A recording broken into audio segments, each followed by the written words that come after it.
Vamos a comenzar. Bienvenidos a una nueva sesión de Hoyo Conciencia, el ciclo de divulgación científica que tenemos aquí en Hoyo. Y como siempre empezamos dando las gracias a personas e instituciones que hacen posible que tengamos mensualmente estas sesiones, empezando por el Ayuntamiento de Hoyo Manzanares y especialmente al concejal de Participación Ciudadana, Juan José Crespo, que es quien articula el apoyo. Por supuesto, a Cosas de Hoyo, que además del archivo audiovisual del proyecto, pues está íntimamente involucrado desde su inicio. A la librería de Hoyo, que también nos hace una ayuda muy importante, aunque no sea muy visible, pero fundamental. A mi casa, al Consejo Superior de Investigaciones Científicas, que nos aporta ponentes del máximo nivel. Y también queremos dar las gracias a la AMPA, del Instituto Ayala de aquí de Hoyo Manzanares, a todos los ponentes de anteriores ediciones y por supuesto a vosotros, que venís mes tras mes y que le dais sentido a este proyecto. Hoy vamos a tratar de un tema que nos interesa a todos y es algo que vemos a diario, todos los días consultamos la previsión del tiempo.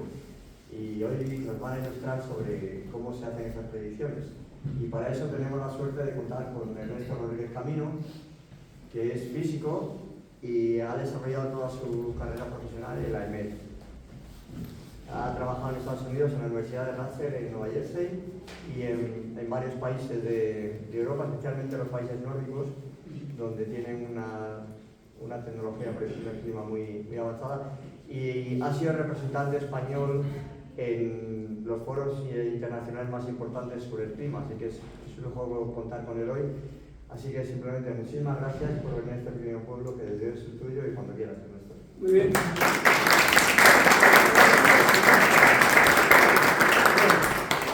Muchas gracias. Yo voy a hablar de modelos, de cómo se hacen las predicciones del tiempo, las predicciones del clima, las predicciones, ahora se llama predicciones del sistema Tierra, ya de todo, en un mismo modelo.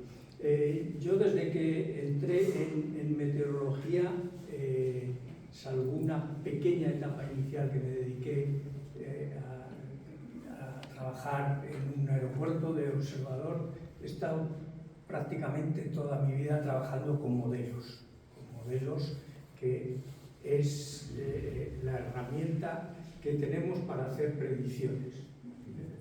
Comentaba antes, aquí cuando llega uno de estos que trabajan en televisión y me hace mucha gracia cuando dice: yo creo que, yo siempre pienso, tú no crees nada, tú coges la salida de un modelo y la cuentas, porque realmente así funcionan las cosas. Bueno, vamos, he puesto el título hacia un modelo del sistema Tierra, que es a lo que se está yendo ahora mismo. Y voy a contar un poco la historia de los modelos. ¿Cuándo empezó? Voy a hacer una introducción un poco larga, pues para hablar de todas estas cuestiones. Voy a hacer un poco también de publicidad. Yo me jubilé de AEMET hace 3 años y ahora casi toda la actividad la desarrollo en la Asociación Meteorológica Española y en la Sociedad Europea.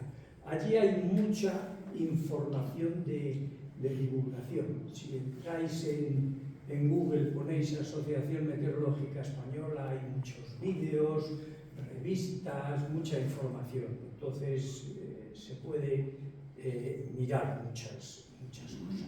Bueno, la primera, una cosa es el tiempo y otra es el clima. El tiempo es el estado de la atmósfera en un momento dado. El clima es, bueno, pues un promedio a lo largo de muchos años, 30 años habitualmente. Se suele confundir mucho, se habla de tiempo cuando debiera hablarse de clima y viceversa, y en los medios de comunicación estamos hartos de que el clima de hoy, no, lo que tenemos es el tiempo de hoy, y el clima de Madrid pues es el clima promedio en un lugar y durante una cierta estación, el clima en verano. son dos cosas distintas. Vamos a hablar de las dos, del tiempo y vamos a hablar del clima. El tiempo, como digo, es el estado de la atmósfera en un momento dado. Y ahí he puesto, mejor dicho, ha puesto la Agencia Espacial Europea, que es de donde sale esta transparencia, una imagen donde se ve aproximadamente pues, diferentes tipos de superficie, que esos muchas veces están asociados al clima. Pues la vegetación que hay pues depende del clima. Muy bien. La iniciativa más importante que tiene que ver con todo esto, estoy seguro que todos habéis oído hablar, es el IPCC. El IPCC es una iniciativa como no ha habido ninguna otra en el mundo de la ciencia.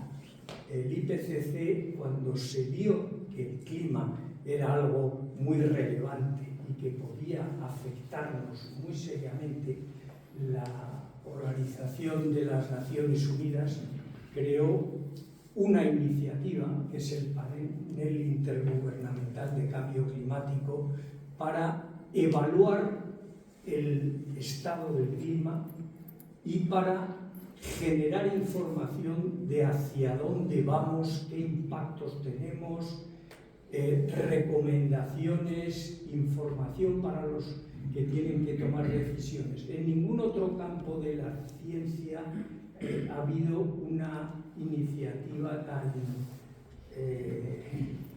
inclusiva como el IPCC. De hecho, al IPCC le dieron hace unos años el Premio Nobel de la Paz, no de ninguna disciplina científica, por esta iniciativa. Gran parte de las cosas que voy a contar aquí pues tienen que ver con la información que sale de esta iniciativa del IPCC. Bueno, la pregunta del millón: ¿el clima cambia o el clima no cambia? Esto parece como si fuese una cuestión de creencia. El clima cambia y siempre ha cambiado. Otra cosa es que nosotros hayamos sido capaces de notar. El clima ha cambiado en escalas que normalmente son superiores a la vida humana. Tenemos, iba a decir la suerte, más bien la desgracia, que ahora mismo somos la primera generación de humanos que en nuestra vida está notando cambiar el clima. Somos capaces de ver que las olas de calor son más frecuentes, que las sequías son más largas, que hay más incendios asociados a temperaturas altas. Esto antes no se sabía y durante mucho tiempo se pensaba que el clima no cambiaba. De hecho, esta frase que tenemos aquí, originariamente estaba escrita en alemán, fue de un naturalista explorador, este que tenemos aquí, que seguro que os suena, en el siglo XIX, Humboldt. Fue el primero que dijo: parece que el clima en Europa se está deteriorando. Y era cierto, pero no por las mismas razones que ahora. Se estaba deteriorando porque estábamos cambiando el paisaje.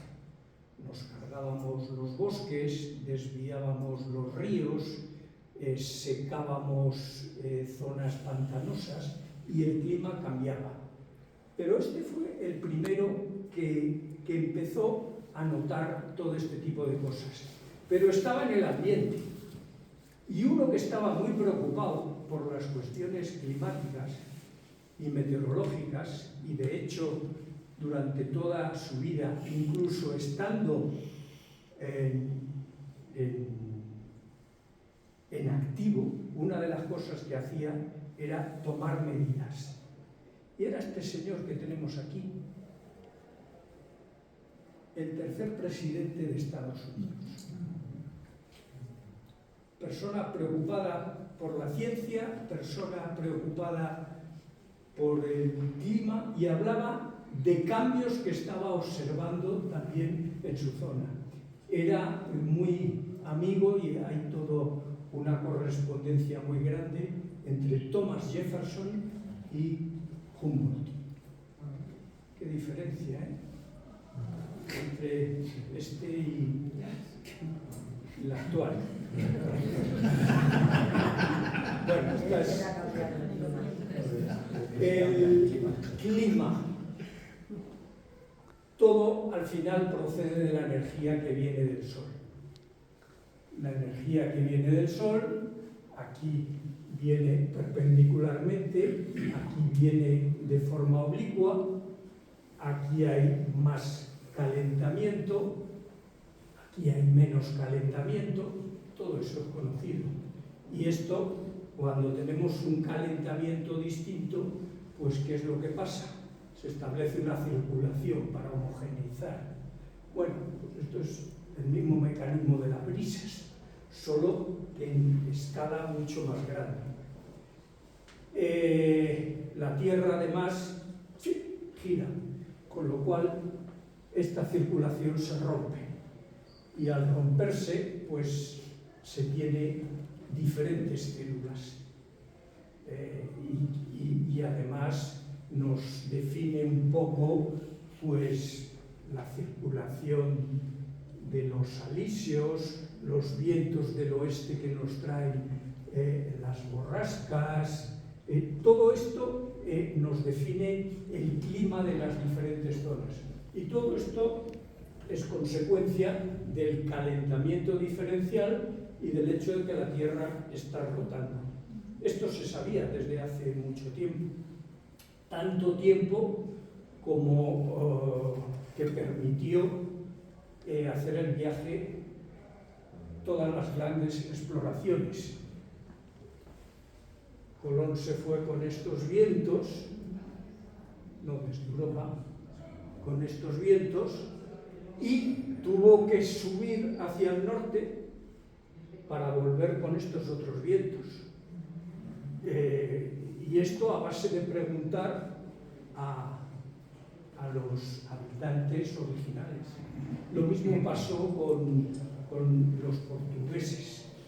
En este caso, en el caso de los portugueses, eran los monzones que cambiaban y permitían los viajes.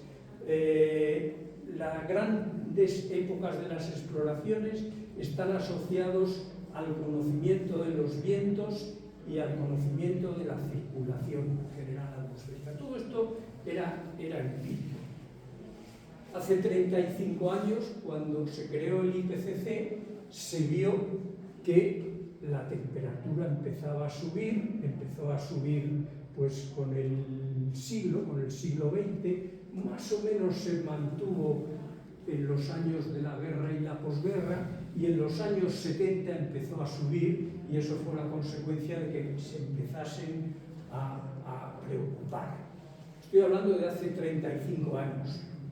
También se tenía claro entonces, pues estos son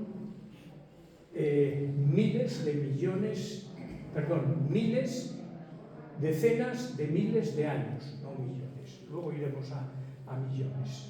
Esto es la temperatura, estamos aquí, y esto es más antiguo, hasta 160.000 años.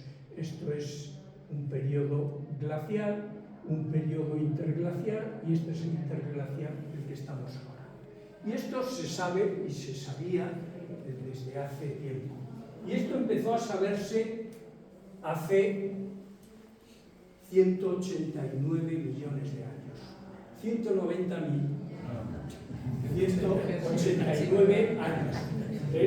Los millones se me van porque luego las siguientes transparencias vamos a ir mucho más para atrás. Estos son casi dos siglos. Este señor era un Agassiz, era un naturalista suizo que estaba muy acostumbrado a ver los paisajes glaciares y la huella que dejaban los glaciares en el terreno. Hizo un discurso en el año 1837, donde, basado en estas huellas, estos son unos grabados muy bonitos en un libro que publicó 2 o 3 años después, pues veía que había rastros como si una piedra un gigante hubiese arañado grandes rocas, o rocas que parecía que habían sido trasladadas por gigantes, que no tenían nada que ver con las rocas de los alrededores. Todo esto tenía que ver con la dinámica de los glaciares. Y este señor, una de las cosas que vio es que estos rastros aparecían en zonas en las que no se tenía idea de que hubiese habido glaciares. Esta roca que tenemos ahí a la derecha es una de las rocas que está en Zúrich, en un jardín, y te cuentan estas piedras erráticas. Uno va con su teléfono, aquí hay un código QR, entra, lee el código QR y una de las cosas que le cuentan es de dónde procede esta roca. Procede de zonas que estaban cubiertas con glaciares y que arrastraban estas rocas. Bueno, otra de las cosas que se sabía es que los glaciares acumulaban rocas, material pequeño, al final, donde ya los glaciares terminaban, eran las morrenas. Estas morrenas eran, digamos, la pista más característica de donde terminaba un glaciar. De hecho, estudiando las morrenas durante muchos años, en el siglo XIX, se fue capaz de ver dónde terminaba una morrena de costa a costa. Ese manto de hielo que cubrió el norte de Norteamérica, gracias a las morrenas se pudo conocer cómo había sido una glaciación, lo que se llamó glaciación de edad de hielo en Norteamérica. Lo mismo en Europa. Entonces, este señor, gracias a él, pues sabemos que hubo, no se sabe cuánto tiempo antes, una época glacial con hielos cubriendo gran parte de Norteamérica y de Europa. Esto, mirando con más detalle, se vio que no solo había habido una, sino más de una, varias. Bueno, esto permitió ya pensar, bueno, aquí el clima ha cambiado, pero de forma brutal, porque tener cubierto de hielo todo lo que es el norte de Norteamérica o los países escandinavos, Gran Bretaña, esto realmente era novedoso y significativo. Todo esto se empezó a ligar con los movimientos orbitales de la Tierra alrededor del Sol. Dice, bueno, es que la Tierra se mueve alrededor del Sol y esto hace que llegue menos radiación. Si llega menos radiación, pues a lo mejor tenemos glaciaciones. Bueno, James Kroll fue uno de los primeros que lo propuso, pero el más importante es Milankovitch. Milankovitch identificó los 3 tipos de movimientos, cambios en la excentricidad, que sea más o menos elíptica la forma de la trayectoria de la Tierra alrededor del Sol, que el eje esté oscilando y que además tenga un movimiento de precesión, como las peonzas. Vamos a animar aquí para que se vea, se ve ahí. Eso cambia con un periodo de 100.000 años. Este otro y este otro. apenas se ve. Bueno, pues esto fue la primera explicación de las glaciaciones. Y estamos ya pues, en 1920, hace 100 años. Desde los trabajos originales de Agassiz tuvieron que pasar 100 años para encontrar una explicación. Bueno, pues el penúltimo informe del IPCC, gracias a los trabajos del IPCC, se ha podido reconstruir el clima hacia atrás. Esto que tenemos aquí son 800.000 años. Y tenemos aquí temperatura, tenemos aquí, no, este es concentración de CO2, aquí tenemos temperatura tropical, aquí tenemos nivel del mar, y se ve que cada aproximadamente 100.000 años hay un periodo glacial con su correspondiente periodo cálido interglacial, que es el que estamos ahora. Si no hiciésemos nada, y estamos haciendo mucho, pues iríamos en unos cuantos años, unos pocos cientos miles, a un periodo glacial. Pero estamos haciendo muchas cosas. Bueno, en los periodos glaciales el hielo cubre gran parte del norte del hemisferio norte. En el periodo interglacial, en el hemisferio norte, lo único que nos queda es Groenlandia. Groenlandia, por cierto, está cubierto de hielo, pero cuando hablamos de cubierto de hielo no estoy hablando de 1 metro o 2 metros, estoy hablando de 3 kilómetros. 3 kilómetros de hielo. Si fundimos Groenlandia, todo ese hielo pasará a los océanos, como está pasando, y subirá el nivel del mar, y subirá significativamente, tan significativamente como que todas las ciudades costeras van a desaparecer. Y eso ya es así. Eso ya es así. Lo que pasa es que no lo vamos a ver. Esto tiene una inercia y tardará cientos y miles de años. Pero eso es así. Bueno, además de esto, también Wegener, este es famoso por la teoría de la deriva continental, planteó una teoría que es muy relevante para el clima. Los continentes se mueven, entonces al moverse los continentes, pues nos encontramos que no es lo mismo que un continente está cerca de los polos, donde tendrá un clima relativamente frío, o que esté cerca del Ecuador. Entonces, el movimiento de los continentes es relevante para el clima. Voy a mostrar, esto es una simulación en la que se mezcla un modelo de movimiento de placas con datos observacionales, para que son 1.000 millones, esto sí son 1.000 millones de años, para que veamos un poco el baile de los continentes cuando estamos en escalas de cientos de millones de años. Aquí no se reconoce prácticamente nada. Estamos a 600 millones de años.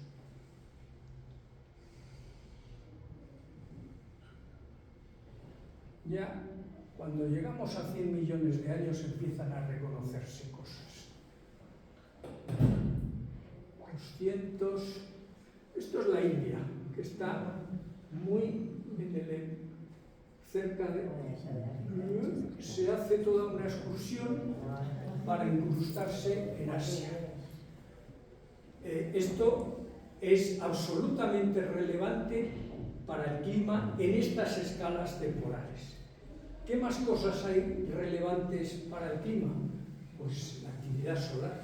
De hecho, el clima en el periodo histórico, en los últimos 2000 años aproximadamente, se movía con, esta es la temperatura y esta es la radiación procedente del Sol. Se movía aproximadamente la temperatura dependiendo de la radiación que nos llegaba del Sol. Esto hasta los años 60-70. Aquí han influido otras cosas. Bueno, ¿y qué otras cosas pueden ser? Esto, el cambio en la composición atmosférica.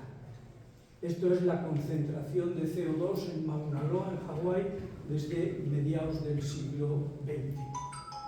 Esto es otro de los factores que afectan al clima. Es un gas de efecto invernadero, como hay otros, el metano, óxido de nitrógeno, otros, y algunos que hemos creado nosotros, sustancias que no estaban en estado natural. Bueno, esto crece la concentración a base de quemar combustibles fósiles, carbón, petróleo, gas natural, y esto es otra de las causas de cambio en el clima. En definitiva, tenemos 4 causas de cambio en el clima. Las placas moviéndose en escalas de decenas, cientos de millones de años, cambio en la órbita solar en escalas de decenas de miles de años, cambio en la radiación del Sol. El ciclo de manchas solares es aproximadamente de 11 años, y cambios en la composición atmosférica, que esto es en escala de aproximadamente nuestra vida. Todo esto hace que cambie la atmósfera, cambie los hielos, cambie la vegetación y cambie la superficie terrestre. Bueno, ¿cómo reconstruimos el clima? Esto es un cuadro de patinadores sobre hielo, está en el Museo del Prado, se puede ir a ver. Esto ahora no se puede hacer. El clima es mucho más cálido, esto es una zona identificada de los Países Bajos, y simplemente viendo cuadros se puede ver que el clima ha cambiado. Simplemente viendo cuadros, que se sabe dónde se pintaron, cuándo se pintaron, y pues viendo dónde está el nivel del mar, dónde hay hielos que ahora no hay. Este es el cuadro. Y para reconstruir el clima, pues usamos un montón de herramientas, registros naturales que nos permiten conocer cómo ha cambiado la temperatura, la precipitación. Todos hemos oído hablar de los anillos de los árboles, testigos de hielo. Hablaban de que Groenlandia tenía una capa de hielo de 3 kilómetros, 2-3 kilómetros. Eso nos permite, analizando los estratos, ir para atrás hasta 1 millón de años. Sedimentos marinos, las estalactitas que crecen también, el polen y las esporas, los corales, registros históricos, importantísimos los registros históricos. Aquí en España se ha hecho mucho. Por ejemplo, registros de las iglesias. Se tenía la costumbre de cuando no llovía hacer una rogativa para que lloviese. Y eso estaba registrado en la iglesia. Entonces, cuando se hace una rogativa, no llueve, sequía. Cuando se hace un viaje a América, los galeones se apuntaban los vientos, la fuerza de dónde venía, dónde servía para esto. Otra, más dudosa, los impuestos. Se pagaba en función de la producción, y la producción dependía del clima, suponiendo que nadie engañase. Pues cruzando toda esta información se puede reconstruir el clima hacia atrás. Y se ha podido reconstruir, esta es una de las últimas reconstrucciones, hasta 485 millones de años. Este es un artículo que ha salido recientemente. Y tenemos la extinción la última extinción, las de los dinosaurios y las anteriores. Como veis, la última parte es un enfriamiento continuo. Una de las cosas que se ha hecho es comparar la temperatura con la concentración de CO2 y se ve que están aproximadamente acoplados. O sea, el CO2 tiene mucho que ver y ha tenido mucho que ver con la temperatura media global. Si hacemos un zoom en esa última zona, aquí tenemos la extinción de los dinosaurios y tenemos un enfriamiento. Un enfriamiento, desde luego, no continuo. Aquí tenemos, estos son millones de años. 60 millones de años. Podemos hacer un zoom en la última parte, que es una de las partes más activas, donde ha habido estas oscilaciones grandes que son las glaciaciones. Glaciaciones cada 100.000 años. Y cuando nos vamos un poco más para atrás, tenemos glaciaciones cada 40.000 años. Bueno, todo esto hemos sido capaces de reconstruirlo, mirando para atrás y simulando también con ayudas de modelos. ¿Qué se observa recientemente en el sistema terrestre? Bueno, pues lo que se observa desde mediados del siglo XIX hasta ahora, en cuanto a temperatura, estos son los diferentes colores, diferentes centros, pero como veis, aproximadamente nos dan todos lo mismo, un calentamiento. Y esto se observa midiendo desde aproximadamente mediados del siglo XIX. Si nos vamos a los últimos 2000 años, vamos a lo que os he mostrado antes era esto de aquí. Y esto es reconstrucción hasta el inicio de nuestra era. Esto sombreado es porque tenemos incertidumbre, lógicamente. No todas las fuentes son coincidentes. Pero una de las cosas que se ve es que lo que estamos teniendo ahora es realmente novedoso, llama la atención comparado con lo que hemos tenido desde el inicio de nuestra era. Esto es el óptimo cálido medieval, esto es lo que se llama la pequeña edad del hielo, y ahora el óptimo cálido medieval lo vamos a dejar realmente atrás.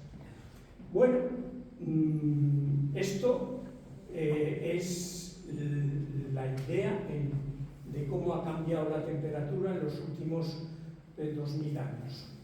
Ahora mismo hay montones de evidencias de que el clima está cambiando. No solo se puede mirar la temperatura del aire, de los océanos, la reducción de los hielos marinos polares, de la cobertura de nieve, de la superficie cubierta con permafrost. Todo esto son evidencias que se están observando continuamente. El IPCC sentencia: los cambios recientes en el clima son generalizados, se ven en todas partes, rápidos y cada vez más intensos, y no tienen precedentes en miles de años. Todo esto reconstruyendo el clima para atrás. Bueno, ¿por qué está pasando esto ahora? Pues porque hemos alterado el balance energético. En principio, el sistema está en equilibrio si la energía que entra, que es la procedente del Sol, es igual a la energía que sale, fundamentalmente radiación de onda larga. añadimos más gases de efecto invernadero y la energía que viene del Sol es la misma, pero cada vez sale menos radiación de onda larga. Y eso hace pues que haya una energía adicional que calienta los océanos, la Tierra, los hielos. Esto es así. ¿Y esto cómo de grave va a ser en el futuro? Pues ya lo vamos a ver. Y ahora vamos a empezar a hablar de modelos. En meteorología, tradicionalmente se han usado muchos modelos para predecir el tiempo. Inicialmente la meteorología era el arte de hacer mapas de isobaras y intentar ver cómo se movían los centros de alta y de baja presión, los anticiclones, las borrascas, se transcribían las observaciones y esto empezó pues con este aparatito que tenemos aquí, que es efectivamente la telegrafía, que permitía concentrar todas las observaciones en un punto y hacer mapas. Y esto se hizo así durante mucho tiempo, hasta que este señor, a principios del siglo XX, dice, bueno, pero si esto es física. Y parafraseando a Clinton, cuando a su contrincante le dijo, es la economía, lo que vino a decir, bueno, pues si todo es física, lo único que hay que hacer es resolver las ecuaciones. Lo dijo y no hizo nada, lógicamente. Ahí lo dejó. El primer intento que se hizo lo hizo este señor 20 años después. Este señor, Richardson, empezó a resolver las cosas a mano. Publicó un libro donde realmente está en esquema lo que se ha hecho casi los 100 años posteriores. Discretizó las ecuaciones, las resolvió, pero se encontró con un problema, que para avanzar a la misma velocidad que avanzaba la atmósfera necesitaba 64.000 señores calculando. Cada uno, eso era impensable. Él no lo hizo con 64.000 señores, pero hizo una predicción a 24 horas que le llevó años hacerla, lo cual era un ejercicio bastante inútil. Si se quería avanzar a la misma velocidad, había que hacer esto con 64.000 personas. Bueno, 20 años después, Rossby, la única vez que un meteorólogo ha aparecido en la revista Time, simplificó las ecuaciones y tenía estas ecuaciones simplificadas que se basan en las ecuaciones de los fluidos, pero lo que hacía era resolver la ecuación de la vorticidad, nos daba algo así como la corriente en chorro. Vamos a ver si esto se mueve. Sí, se mueve. Y la corriente en chorro pues da idea de dónde están las altas, las bajas. Esta era una primera simplificación. Estamos hablando ya de los años 40. Bueno, esto lo vamos a saltar, son las ecuaciones que no nos interesan. En los años 50, finales de los 40, principios de los 50, esfuerzo militar. El primer ordenador que se parece algo a lo que tenemos actualmente, el ENIAC. Este grupo de AI hizo la primera predicción del tiempo en tiempo real, que podía servir para algo. Y esto se hizo en el año 1950. Esto ocupaba gran parte de un edificio. Ahora cualquier teléfono de los que tenemos nosotros, por supuesto, calcula mucho más que todo esto. Esto fue la primera predicción. El siguiente paso que se planteó Phillips, 6 años después, y podemos reconstruir esto que sabemos de los vientos y que hemos observado a partir de las ecuaciones, pues eso lo hizo él. cogió las ecuaciones, las integró en escalas largas de tiempo y fue capaz de reconstruir esto que tenemos aquí y que os he presentado al principio. Se puede decir que es el primer modelo de clima. Un modelo del sistema climático, en definitiva, actualmente, es ecuaciones que se discretizan y se añaden los procesos en las escalas más pequeñas de la rejilla que nosotros hemos hecho para resolver estas ecuaciones. Por ejemplo, las nubes, los cumulonimbus, todo eso es de una escala más pequeña. Bueno, pues todos esos procesos hay que incluirlos. Un programita, y luego veremos cuánto, porque lo de programita va con segundas, y un cálculo en ordenadores que sean capaces de resolver este programa en un tiempo razonable. Bueno, los modelos climáticos son programas informáticos basados en las ecuaciones que describen la evolución de los distintos componentes, sus interacciones y sus procesos de retroalimentación. Con estos modelos, este señor dijo, ¿y si doblamos la concentración de CO2 de la atmósfera? Bueno, pues obtuvo este número mágico en este famoso artículo que tendríamos un calentamiento de cerca de 3 grados. Este número no se lo creía ni él. De hecho, en el artículo dice, bueno, aquí hemos hecho muchas simplificaciones, mejor no se tomen esos 3 grados como algo muy relevante. Bueno, pues esos 3 grados, después de 6 informes del IPCC, prácticamente ni se han movido. Esos 3 grados, 2,9. Si doblamos la concentración de CO2, y llevamos camino de hacerlo, tendremos un calentamiento promedio de 3 grados. Los modelos climáticos empezaron como modelos solo atmosféricos, y luego atmosféricos y oceánicos, y luego metieron el ciclo del carbono y los ecosistemas marinos, y el hielo polar, y los mantos de hielo de Groenlandia y la Antártida. Los modelos han ido creciendo y creciendo. ¿Qué características tienen los modelos actualmente? Se basan en leyes físicas.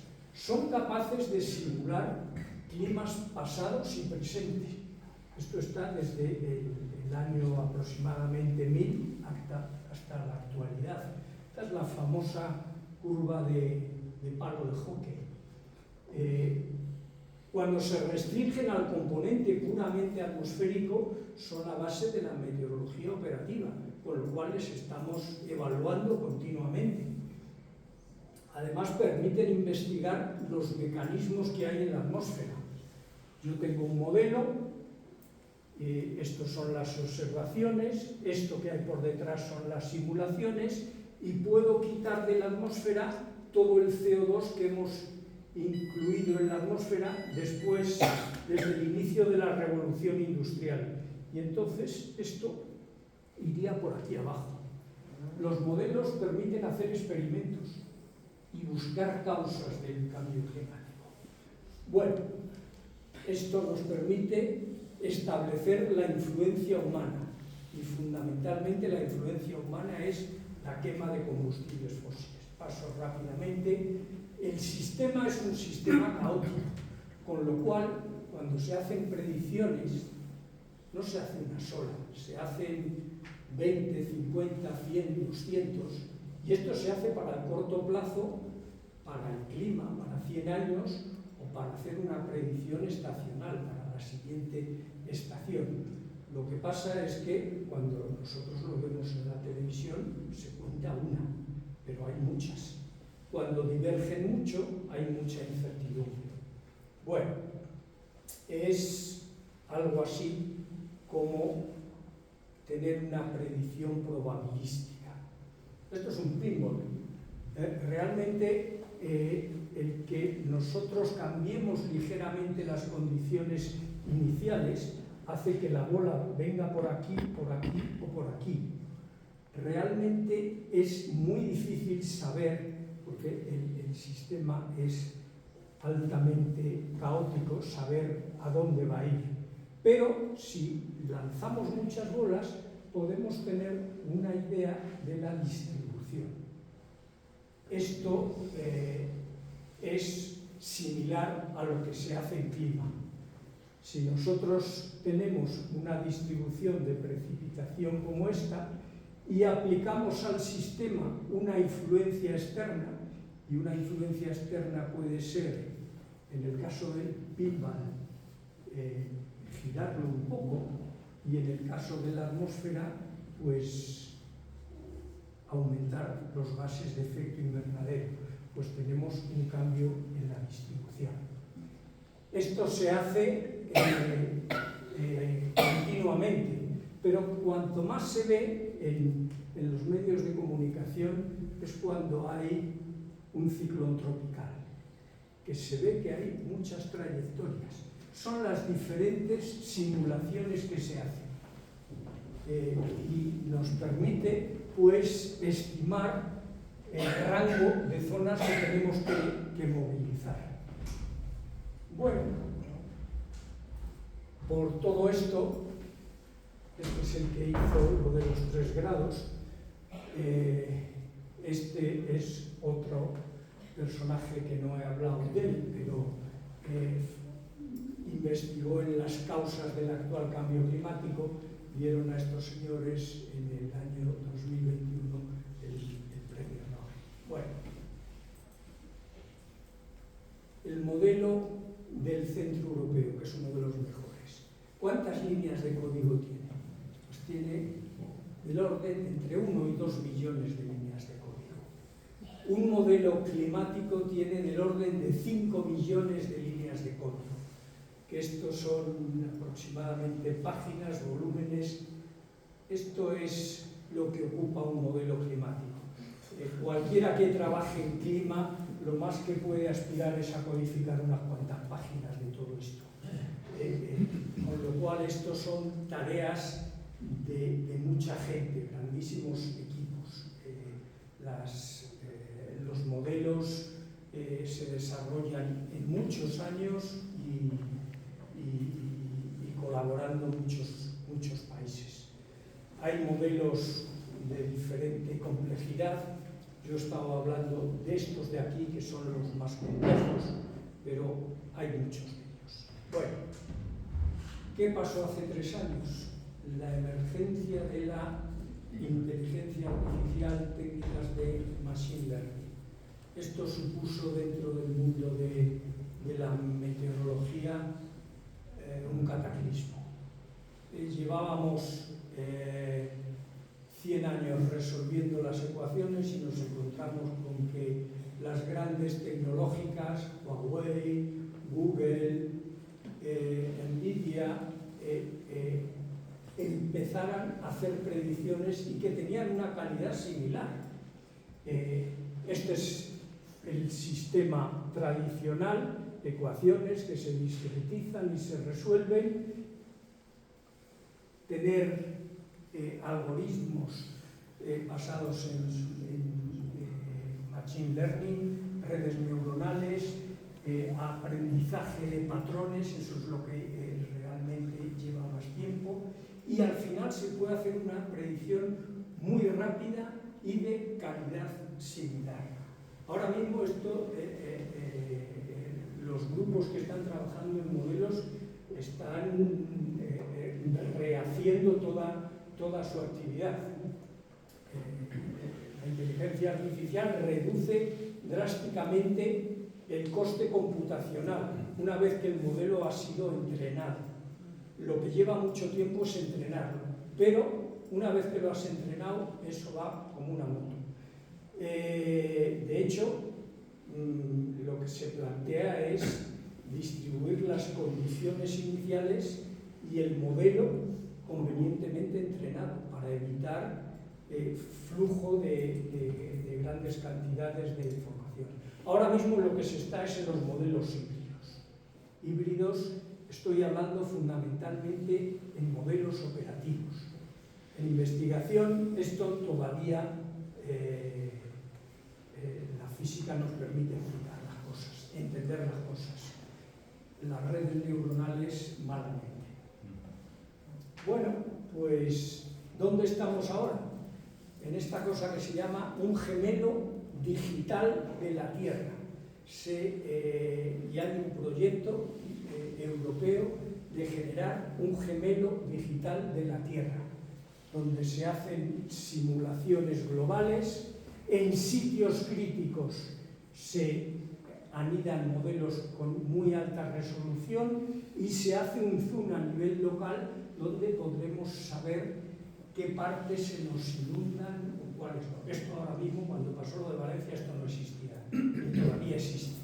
Pero esto es a lo que se va actualmente.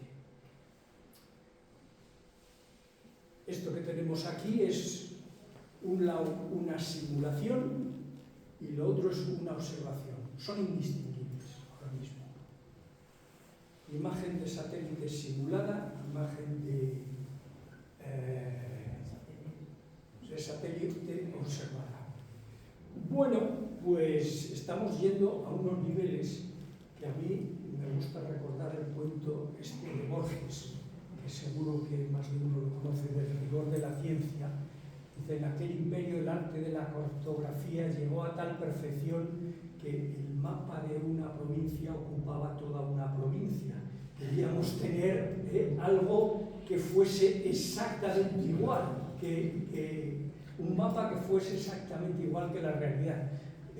Pronto se vio que esto no servía para nada, porque era poco, y pensar, este nombre de gemelo digital está muy bien para conseguir dinero de Bruselas, pero hombre, un gemelo del sistema Tierra me parece que es mucho decir. Bueno, pues aquí estamos. Características de los modelos climáticos, estas que he dicho, y permiten estimar los cambios futuros. Voy a ir cortando porque yo tengo aquí muchísimo.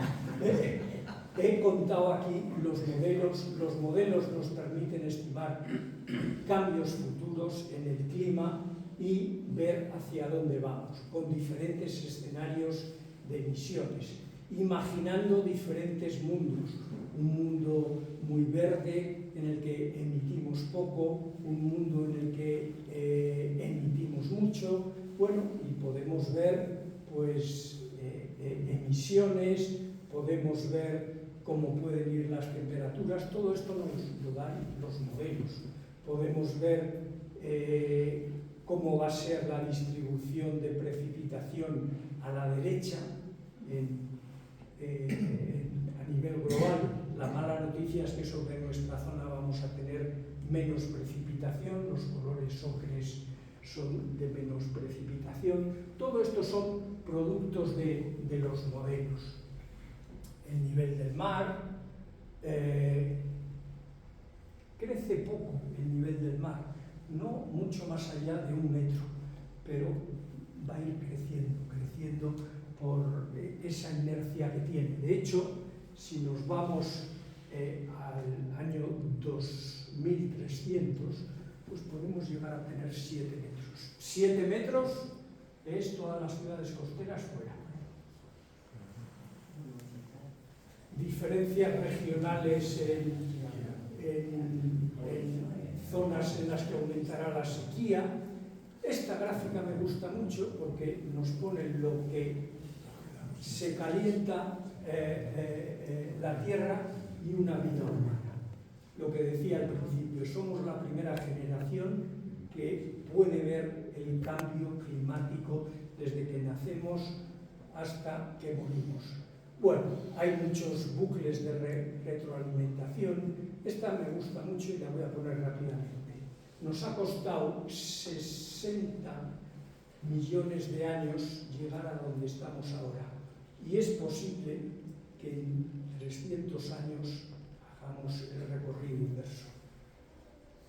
Esto no hay sistema que lo aguante. Esta voy a saltar. Hay saltos en el clima. Esto es un salto que hubo al salir de la última glaciación. El clima cambia a saltos. Esto ha pasado, esto es en la última glaciación. Picos que corresponden, en este caso, a cambios en la circulación del océano. El clima se mueve fundamentalmente a saltos. Hay puntos críticos en el sistema. No sé si conocéis un juego muy famoso que es el Jenga. Tú quitas una pieza y no pasa nada. Quitas otra pieza y no pasa nada. Hasta que ya es irreversible.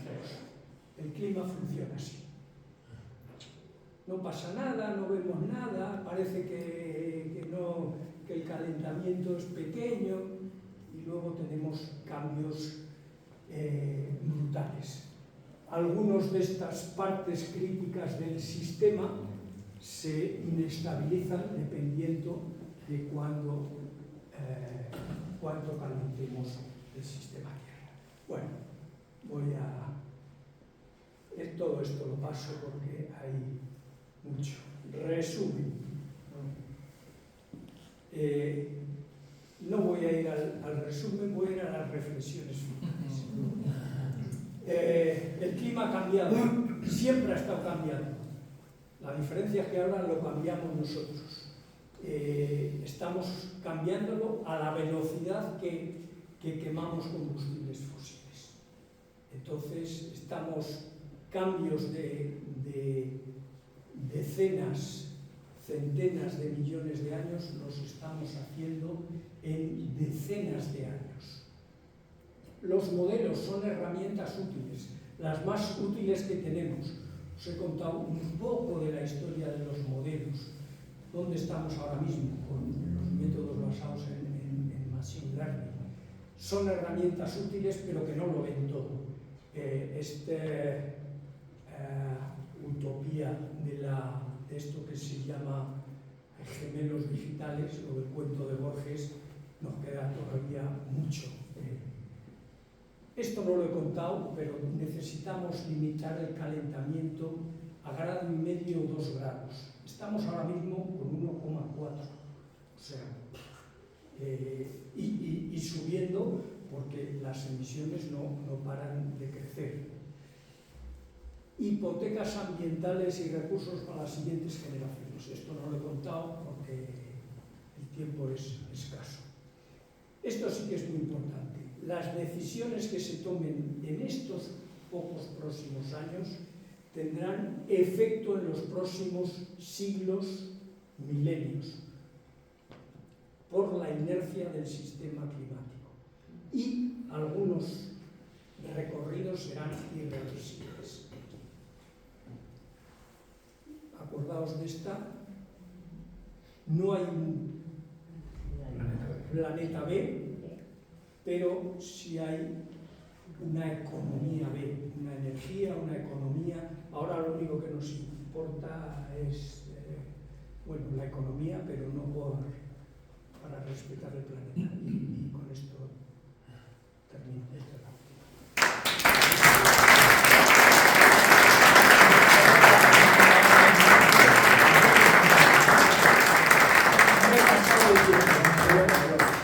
Yo creo que a todos se nos ha hecho corto. Perfecto. Muchísimas gracias, Ernesto. Ha sido tremendamente interesante y pues como estoy seguro que va a haber mucho interés. Pasamos al turno de preguntas. Como siempre os pido y nunca me hacéis caso, vamos a intentar hacer preguntas cortas, breves, no hacer pregunta y repregunta ni establecer diálogos, que para eso tenemos luego ahí el agape esperando. Así que, preguntas. Yo quería hacer una. Alvin. Si quitáramos el CO2 de la atmósfera ahora radicalmente, inventáramos una máquina que cambiara el CO2, lo convirtiera en el antiguo oxígeno, supongo, y tal, ¿qué grado de reversibilidad tendría el tema? En algunas partes del sistema climático, bastante. En la atmósfera. La atmósfera reacciona muy rápidamente. En los océanos una vez que empieza a calentarse es muy difícil volver para atrás. Necesitaría más tiempo. Hoy por hoy no existe una forma escalable fácil de quitar el CO2. Podríamos decir, bueno, pues quitamos el CO2, el IPCC tiene muchos estudios de esto. Dice, pues hacemos crecer plantas por todas partes que cojan el CO2, generen madera, nosotros esa madera la quemamos para producir energía, pero antes de que el CO2 salga por el tubo de escape, por la chimenea, con alguna reacción química fijamos el CO2. Y eso luego lo metemos en algún depósito geológico que sea más o menos impermeable. Todo esto tiene muchas dudas. Se hace, pero desde luego no es escalable para hacerlo y para compensar lo que estamos quemando. Lo absolutamente importante es dejar de quemar. O sea, no hay ahora mismo una tecnología que pueda evitar eso. Para la predicción del tiempo, ¿con qué tamaño de rejilla se trabaja? Pues actualmente en AEMET se está trabajando con 2,5 grados y se va a ir a 1 grado. ¿Y espacialmente? Es decir, sí, 1 kilómetro, 2,5 kilómetros, no, he dicho grados, son kilómetros. Vale, sí, eran grados no, son kilómetros, quería decir, no grados. Kilómetros, 2,5 kilómetros y, no, grados, 1 grado son 100 kilómetros, aproximadamente, no, son kilómetros. Vale, me preguntan aquí ahí.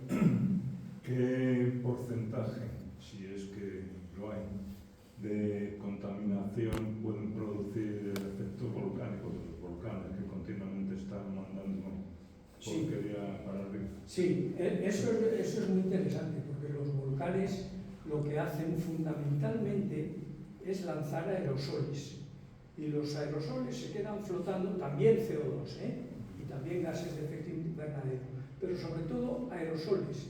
Y esos aerosoles lo que hacen fundamentalmente es reflejar la energía solar, con lo cual cada vez que hay una gran erupción volcánica, la temperatura, hay un enfriamiento. Tarda unos 2, 3, 4 años en depositarse esto y ¡plum!, otra vez sube. ¿Tenías una pregunta? Sí, perdón, estabas tú.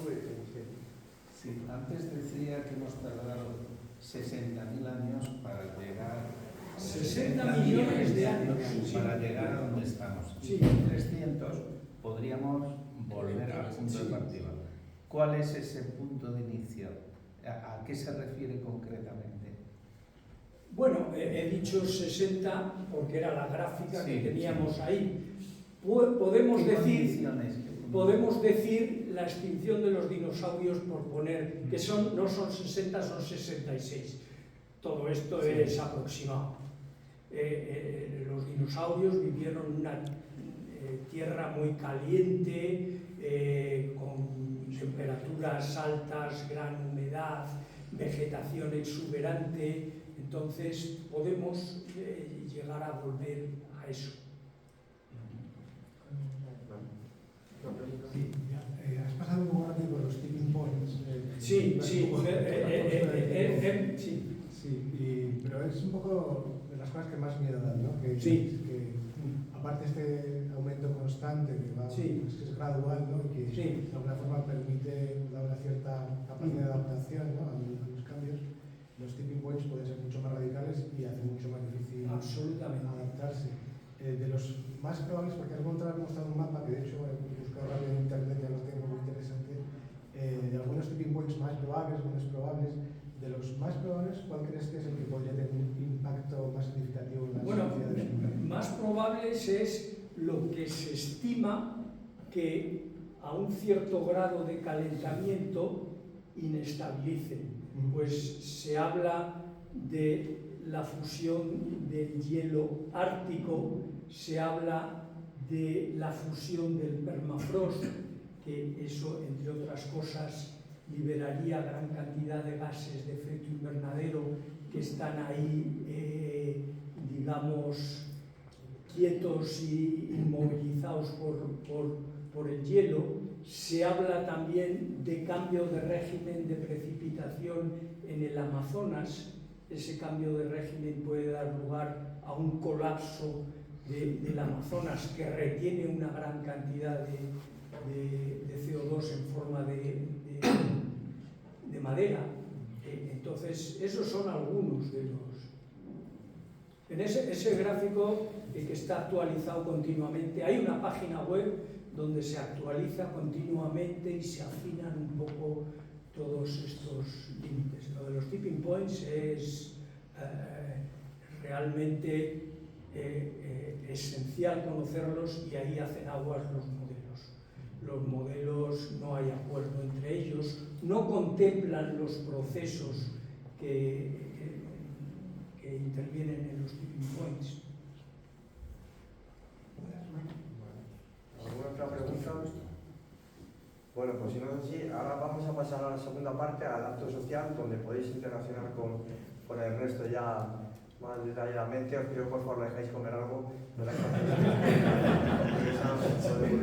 Y ahora ya para cerrar esta parte de la sesión, Juan puede hacer una entrega a Ernesto de pequeño detalle para que tenga recuerdos y paso por Roger Manzanares, y le volvemos a dar las gracias por su excelente charla.